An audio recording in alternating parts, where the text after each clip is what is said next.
لێکەوتەکانی جەنگی ئێران و ئیسرائیل ئەمریکا تا دێت زیاتر دەبێت و کاریگەریەکەی بەسەر هاوڵاتیانەوە زیاتر بەدەردەکەوێت. نرخی 1 لیتر بنزینی نۆرماڵ لە بنزینخانە بازرگانیەکانی هەولێر لە 850 دینارەوە بۆ 960 دینار بەرز بۆتەوە. دابەشکردنی بنزینی 750 دیناریش لە چل بنزینخانەوە بۆ تەنیا 10 بنزینخانە کەم کراوەتەوە. دوو کاتژمێر و چارێک دەبێم لە سڕ ڕاوەستاوە هەتا ئێستا سەڵەشمان بەبەر نەکەوتووە. دیوەڵا ساڵی بەنزینی 750 حکومی باشترە لە ئەوەی جادەی ئەوانەی کە ئاهلینە ئاهلیەکان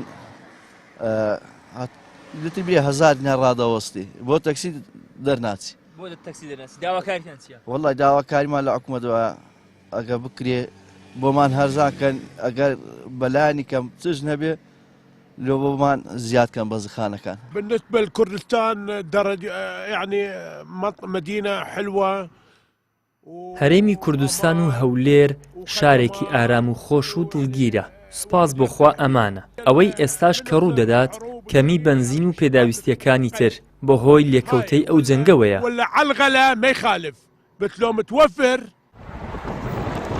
بەشێک لە شۆفێران ماوەی 2 بۆ 3 کاتژمێر لە سەرەی وەرگرتنی بنزیندان بۆ ئۆتۆمبیلەکانیان بە تایبەت شۆفێرانی تەکسی کە بژێوی ژیانیان لەسەر ئەو کارەیە.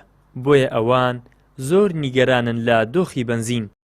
ئێستا من لە سڕێ بووم هاتیمە دەرێ بەڕاستی توانایەوەمە سڕەم نییە یعنی 3 ساعت سڕێ بگرم بەڕاستی لەبەروەی وەزعمان هەتا بڵێ ناخۆشە وەکو تەکسیەکان چونکە نە سڕەکی تەکسی جیامان هەیە نە کۆبۆنەکمان هەیە. ئێستا فەرموو بڕۆ لە هەموو وڵاتەکی سعر لە باکوور کووە لە باشووریش ئەو هەلەیە لە جنوب کووە لە شیمالیش ئەو هەلەیە. ئەلێرە دەڵێ حکوومەتی هندستانە فەرقی هەیە لەگە هەموو شتێکی.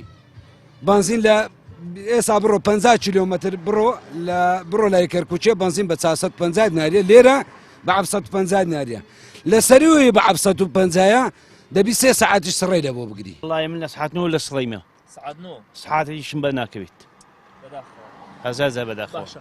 بۆچی لە دەرەوە بنزین هەیە لە حکومەکەی کەمە بنزین لەبەر پرسیارکەی داواکاریتان چییە؟ وا داواکاریمان شتەکەمان لۆ چاپکەن و مەمنوو نەبینوتەوە. لە هەرێمی کوردستان ڕۆژ بە ڕۆژ هەموو پێداویستیەکان لەسەر خەڵک گران دەکرێن سەرباری ئەوەی دۆخی خراپی کەمی موچە و دواخستنی هەروەک خۆی ماوە. ئەمە ژیانی خەڵکی بە تەواوەتی سەخت کردووە. ئیدریس محەممەد، کەناڵی ئاسمانی پەیام، هەولێر.